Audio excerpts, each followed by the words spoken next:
Pour ceux qui étaient avec nous ce matin à l'école de dimanche, nous avons parlé de 3 niveaux de l'Église de Dieu de la prophétie, l'organisation et le fonctionnement de l'Église de Dieu de la prophétie. Ce que j'aime, c'est que quand on parle de ces choses, ce ne sont pas des simples théories, mais il y a toujours la parole de Dieu derrière. Et quand nous parlons des 4 valeurs clés de l'Église, donc nous avons la prière. Nous venons de passer 21 jours de jeûne de prière.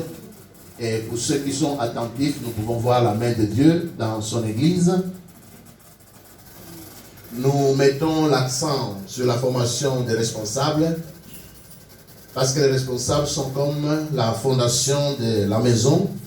Si les responsables sont bien formés, nous aurons aussi des disciples, des membres qui seront bien formés. Mais si les responsables ne sont pas bien formés, c'est comme une maison qu'on bâtit sur du sable. Nous prions que les enseignements qui sont transmis soient vraiment assimilés pour que les responsables soient à même de répondre aux questions des membres, parce que tout responsable est comme le prolongement du prédicateur. Amen. Nous parlons de la moisson. Nous parlons de la moisson, mais aussi de l'intendance biblique. Nous avons déjà prié pour tous ces aspects pendant nos 21 jours de jeûne et de prière. Mais il faut qu'on revienne encore sur ces choses, parce que comme on le disait tantôt, l'Église ne veut rien dire. Il faut que ce soit l'Église de Jésus. La Bible, c'est un simple mot. Comme nous l'avons dit le vendredi, la Bible signifie seulement le livre. C'est pourquoi nous avons le livre des médecins. Donc quand tu vois une Bible, il faut que tu regardes d'abord les contenus. Ça peut être la Bible du médecin ou des médecins. Mais la Bible que nous avons ici, la parole de Dieu, c'est la révélation de la parole de Dieu. Il y a des choses que nous n'aurions pas connues si Dieu ne nous les avait pas révélées. C'est pourquoi nous disons que la Bible, c'est la révélation, la parole de Dieu. Amen. Dans la moisson, quand nous avons présenté l'Église de Dieu ce matin, nous avons dit que l'Église de Dieu est présente dans plus de 135 pays à travers le monde, avec plus de 12 000 églises locales comme la nôtre, où la parole de Dieu est annoncée jour après jour, avec 1,5 million de membres. Tous les jours, ou chaque jour, il y a au moins 2 nouvelles églises qui sont implantées. Voilà pourquoi nous mettons l'accent sur la moisson. Mais il faut que chaque fois qu'on nous donne ces statistiques, nous puissions aussi dire, voilà notre contribution. Puisqu'il y a 12 000 églises, combien d'églises nous, en tant qu'église Christ est roi, nous avons implanté? Amen. Bon, ils sont au laboratoire là-bas, ils sont en train de travailler, j'espère que ça va aller, cette histoire. Aujourd'hui, nous allons survoler ces aspects et puis nous allons nous appesantir sur le dernier aspect. Quand nous avons passé notre temps de jeûne et de prière, dans Matthieu 21, il était dit, c'est Christ qui parle, ma maison sera appelée une maison de prière. L'église, c'est d'abord une maison de prière. Un homme de Dieu a dit, où les péchés vont vous éloigner de la prière, ou c'est la prière qui va vous éloigner du péché. Ma maison sera appelée une maison de prière. Amen. Amen. Ça va mieux? Oui. Maintenant, ça vient de l'autre côté. Mais les volumes, ça va, hein? Oui. Très bien. Donc, il y a un spécialiste qui est là, qui travaille, ça va aller. Ma maison sera appelée une maison de prière. Et vous en avez fait une caverne de voleurs. Donc, si l'église n'est pas une maison de prière, vouloir ou pas, elle va se transformer en caverne de voleurs. C'est l'un ou l'autre. Quand Jésus entre dans les temples, il trouve des gens qui ont transformé l'église en un marché. Les gens vendaient, échangeaient de l'argent. On peut se dire, mais pourquoi ils ont fait ça? Chaque année, les Juifs montaient au temple pour offrir des sacrifices. Mais les sacrifices qu'ils offraient, les prêtres vont vous dire, vous avez amené un agneau qui est boiteux, ou bien qui n'est pas comme il faut. Alors pour éviter tout ça, je préfère aller au temple et j'achète l'agneau qui est déjà approuvé là-bas. Est-ce que je me fais comprendre? Et puis les gens venaient de très loin. Il y a des gens qui faisaient des kilomètres pour arriver à Jérusalem où il y avait les temples. Donc, c'était aussi pour faciliter les gens, au lieu de jusqu'au temple, des kilomètres, et puis tu arrives là, le prêtre va te dire, non, ce tabac-là, c'est pas bon. Et donc tu dois quand même acheter un autre animal pour offrir. Voilà pourquoi ça s'est transformé en marché. Il y a des gens qui vendaient les animaux pour que les gens puissent acheter et offrir des sacrifices. Mais aussi au temple, c'est un peu comme l'Union européenne. Vous allez utiliser la monnaie euro. Au temple, il y avait aussi une monnaie. Et donc, quand tu viens avec ton argent du dehors, tu viens au temple, tu dois échanger. Et quand Jésus a vu tout ça, il dit, mais ma maison sera appelée une maison de prière, mais vous en avez fait une caverne de voleurs. Regardez l'église de Jésus-Christ aujourd'hui. Tous ceux qui se disent chrétiens, enfants de Dieu, qui sont en train de partager tous les vidéos de Moïse Mbiye et de tous ces frères-là, ce sont les frères et les sœurs qui fréquentent les églises. Vous êtes là. Tout ce que je prêche ici, vous n'avez pas le temps de le partager. Vous n'avez pas le temps. Mais vous avez des démangeaisons. C'est-à-dire, dès que tu as une bêtise à partager, tu partages. Mais tout ce qui est bien, tu es incapable de le partager. Ma maison sera appelée une maison de prière, mais vous en avez fait une caverne de voleurs. Songi, Songi. Vous savez, tous les pays en Afrique, là, ils appellent la médisance Congosa. C'est-à-dire qu'ils ont compris que les Congolais sont spécialistes dans la médisance. Vous fréquentez la même église.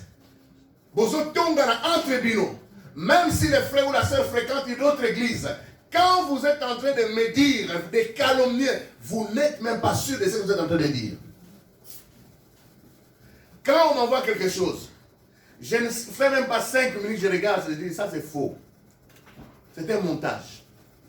Je ne parle même pas des vidéos sales ici. Parfois les gens prennent quelque chose, même pour Dieu. Voilà un témoignage, on a vu ceci, ça s'est dessiné sur le nuage, je regarde, c'est faux. Mais les gens n'ont pas le temps d'analyser. Et ils partagent. Mais la parole de Dieu ici, la Bible nous dit que nous serons des témoins à Jérusalem, dans la Judée, dans la Samarie, jusqu'aux extrémités de la terre. Combien de temps passe-t-il à partager la parole de Dieu? Vous savez, certaines personnes, vous avez même peur de parler avec elles. Vous êtes au bureau ou à la maison. Vous parlez de 1, 2, 3 choses. Mais quand la personne sort de ton bureau, elle va parler des choses. Tu te dis, mais Seigneur, est-ce que c'est la même personne qui est avec moi? Ma maison sera appelée une maison de prière. Mais vous en avez fait une caverne de voleurs. Les gens qui devaient échanger leur argent au temple, pour que Bazouambon ait un temple, pour acheter les sacrifices à offrir, parce qu'ils savent que de toute façon, tu es déjà ici, tu dois offrir les sacrifices, il sera obligé d'acheter. Une caverne de voleurs. C'était bien qu'on ait l'argent pour que les gens viennent échanger. Parce que tu ne peux pas offrir ou acheter un sacrifice si tu n'as pas l'argent du temple. Mais derrière tout ce que l'homme fait, il veut toujours profiter. Il veut toujours exagérer. Ma maison sera appelée une maison de prière. Frères, sœurs, Si vous êtes un homme de prière, une femme de prière, ça se vérifie à l'église. Si vous êtes rare au réunion de prière, ne me dites même pas que vous êtes un homme de prière, une femme de prière. Je n'y crois pas. Je n'y crois pas. Et puis il y a un texte biblique dans Luc 11, 1. Les disciples ne voulaient rien d'autre. Ils ont vu le maître, ils ont dit, enseigne-nous à prier. Parce qu'ils ont compris que la prière était la clé. Parfois on se plaint de telles choses qui ne marchent pas, de telles choses qui ne marchent pas. Est-ce que tu as vraiment cherché la face du Seigneur? Est-ce que tu as prié? Seigneur, enseigne-nous à prier. Qu'est-ce que nous demandons à Dieu? Sinon, les mariages. Après le mariage, demandez à maman Aminata quel est le second sujet. Et puis, demandez à Divine maintenant là, les sujets de prière qu'elle est en train de faire. Après le mariage, vous savez ce qui doit arriver. Après les enfants, Seigneur, battez la bandoki. Et puis, est-ce que les enfants vont vraiment réussir dans la vie? Donc, vous aurez des soucis du berceau à la tombe si vous ne mettez pas votre foi en Jésus. On ne dit pas de croire parce qu'il vous a sauvé, mais de croire, comme il est dit dans la parole de Dieu, déchargez-vous sur lui de tous vos soucis, car lui-même prend soin de vous. Si vous n'apprenez pas à vous décharger sur lui par la prière, vous aurez toujours des soucis. Amen. Dans Marc 1,35, il est dit très tôt matin, lorsqu'il faisait encore sombre, Jésus avait l'habitude d'aller dans un lieu désert où il priait. Ma maison sera appelée une maison de prière. Frères, sœurs, comment peux-tu être responsable dans une église? Les réunions de prière, ça ne te dit rien. Les études bibliques, ça ne te dit rien. Mais en plus, quand on dit responsable en français, ça sonne faux. Mais en anglais, on dit leader. C'est-à-dire, c'est lui qui doit être devant pour tirer les autres. Or, on enseigne toujours par l'exemple. Tu ne viens pas aux réunions de prière. Tu ne viens pas aux études bibliques. Tu ne fais rien. Mais tu veux que les gens puissent te suivre. Te suivre où? Amen. Quel type de leader tu es? Ici, je ne vais pas trop m'attarder parce que j'ai prévu vraiment autre chose à la fin. La formation des leaders. Si déjà vous êtes responsable et que vous ne lisez pas au moins un livre par mois, vous n'êtes pas leader.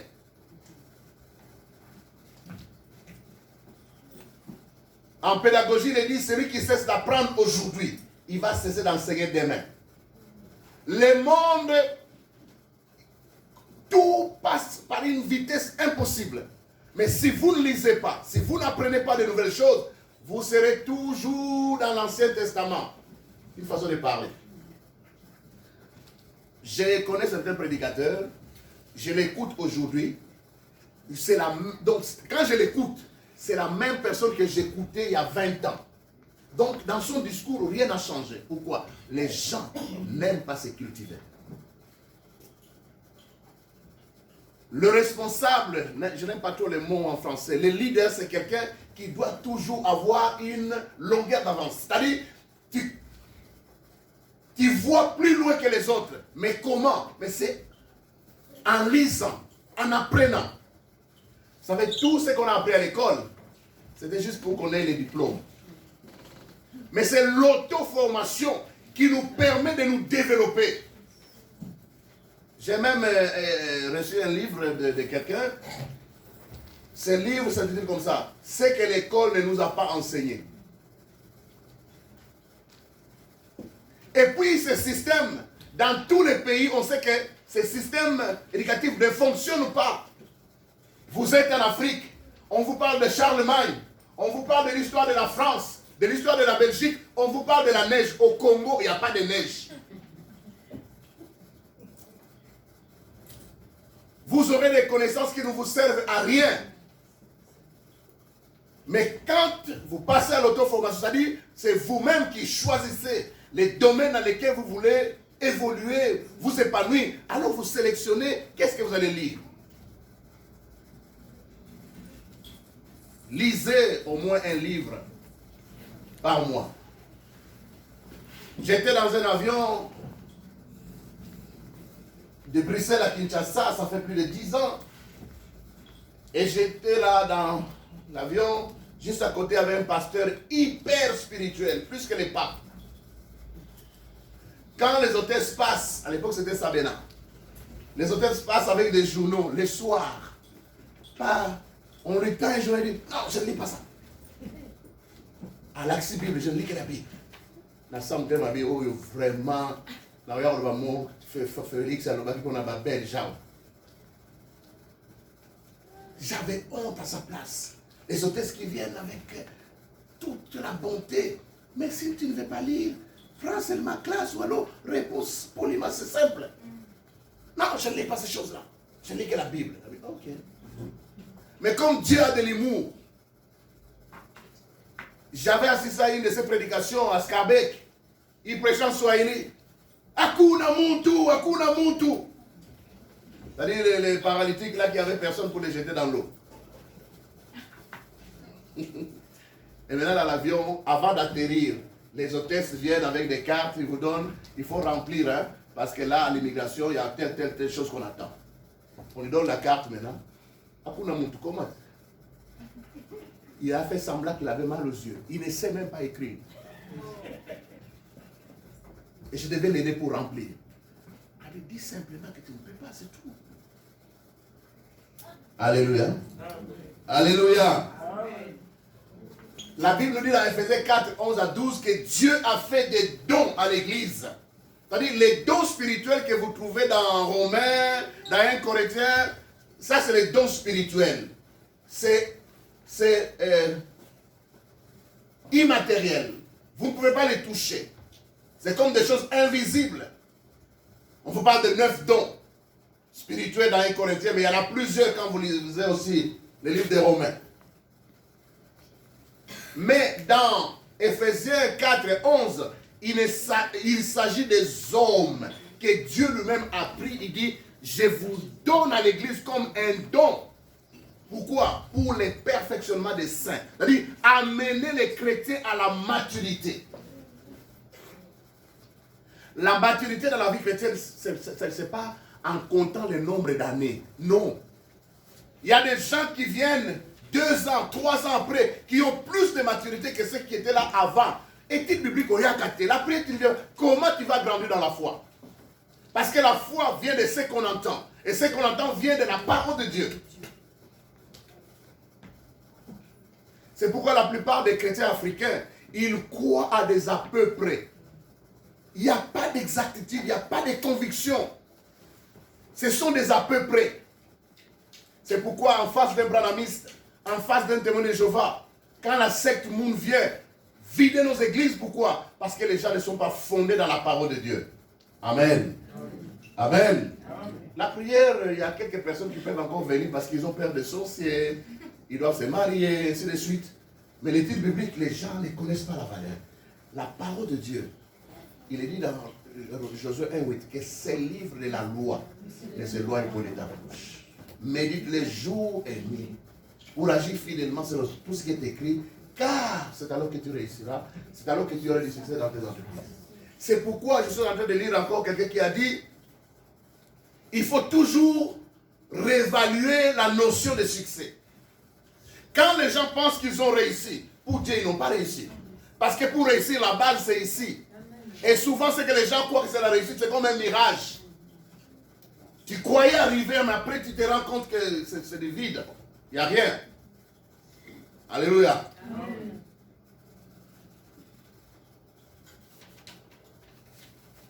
Nous venons à l'église. Dieu a fait des dons à l'église. C'est-à-dire, il a donné des hommes. Là, il n'y a pas de femmes. Parce que dans ces 12, je parle des hommes.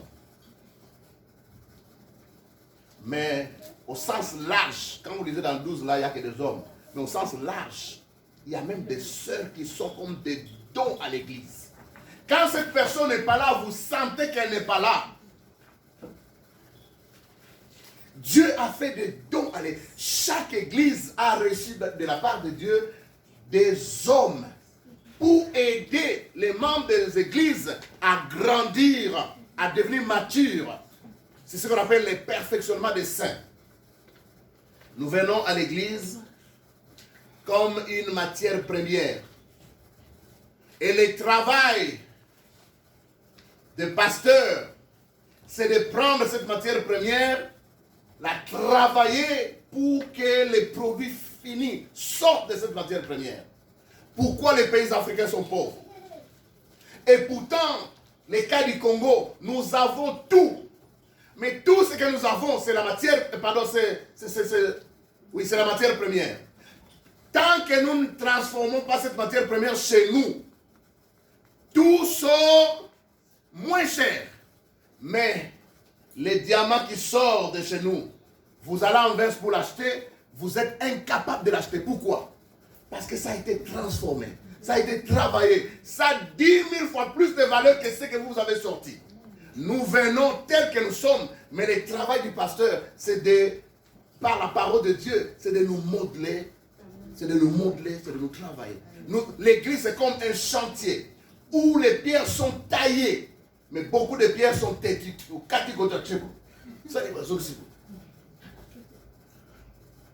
Alléluia. Et quand les pierres sont taillées, ça fait mal, non? Heureusement que les pierres ne souffrent pas. Mais nous souffrons. Dans la formation des leaders, le travail, c'est d'aider les hommes et les femmes qui s'appellent ministres de Dieu, dans tous les départements, à avoir un cœur de serviteur. Jésus a dit, et c'est ce que mon bout avait récupéré, un père égale servir, c'est servir non, qu'on a transformé aujourd'hui à le peuple d'abord. C'est la même chose. C'est d'abord servir, c'est servir non. Le Fils de l'homme est venu pour servir et non pour être servi. C'est pourquoi quand il se retrouve avec ses disciples, qui va laver les pieds? Personne. Lui se lève pour laver les pieds des disciples. Amen. Amen. Amen. Amen. Maintenant, je vous pose la question. Jésus a lavé les pieds des disciples. Et puis, quelques temps après, il est mort. S'il était encore resté avec 3 à 4 ans, 5 ans, il allait qu'on ait lavé les pieds? Il l'a fait une fois pour donner l'exemple, pour donner le modèle. Et puis, c'est là qu'il dit, si moi qui suis le maître, j'ai fait le travail du domestique, c'est pour vous enseigner à avoir un cœur de serviteurs les uns les autres.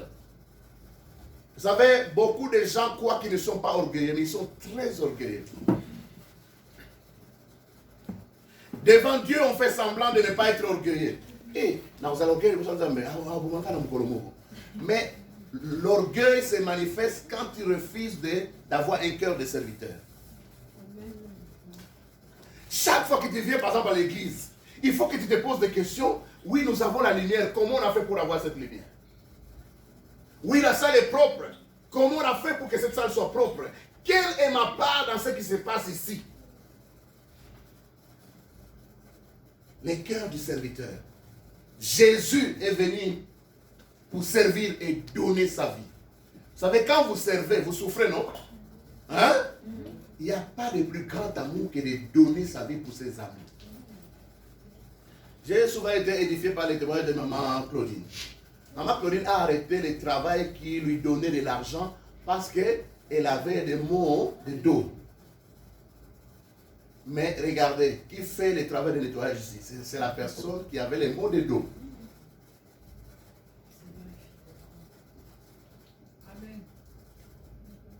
Et Dieu, comme il est Dieu, il dit, ok, puisque tu fais mon travail, moi aussi je te touche. Amen. Il y a des gens qui n'ont aucune histoire avec Dieu, parce que tout ce qu'ils ont, c'est de simples théories. Ils n'ont jamais pratiqué. La parole de Dieu, tant qu'on ne la pratique pas, c'est comme un médicament qu'on achète en pharmacie, on met dans un tiroir, ça ne fait rien. Il faut la pratiquer pour voir les effets. Amen. Si quelqu'un me sert, le Père l'honorera. Vous savez, si vous voulez être béni, si vous voulez être honoré, servez le Seigneur. Servez. Vous savez, si moi je ne servais pas le Seigneur, est-ce que vous allez me respecter? Vous n'allez même pas me connaître. Hein? Est-ce que vous allez me connaître? Est-ce que vous allez me connaître? Non. C'est en servant le Seigneur que vous m'avez connu. C'est en servant le Seigneur que je peux aller à Londres, je peux aller en Ukraine. C'est en servant le Seigneur. Si tu sers le Seigneur va t'honorer. Le Seigneur va t'honorer, c'est sa promesse. Quand Dieu le Père voit que tu sers Jésus, lui, il t'honore. Et quand Dieu t'honore, il n'honore pas en partie. Il voit tous les domaines où tu as besoin d'être vraiment honoré. Et si Dieu va vraiment t'élever. Il va t'honorer. Parce que les gens croient que servir Dieu, c'est une corvée. Non. Tous les serviteurs de Dieu ont pour héritage l'éternel. Pendant que toi, tu hérites d'une maison à Rhodes-Saint-Genèse, à Uccle, moi, mon héritage, c'est l'éternel. Ton héritage là, 6 mois, si tu ne payes pas les loyers, la banque va confisquer la maison. Mais mon héritage, personne ne peut venir là. Cette maison, tu as déjà payé tous les crédits. Mais si, taxe foncière, quoi encore? Pas comme ma belle, tu ne payes pas. L'État va te confisquer cette maison. Mais mon héritage, l'éternel, c'est lui qui a fait les cieux et la terre. Personne ne peut me ravir mon héritage. Servez le Seigneur et vous aurez l'éternel pour héritage. Amen. Amen. Les richesses de Dieu sont illimitées. C'est illimité. Ici, je vais juste survoler.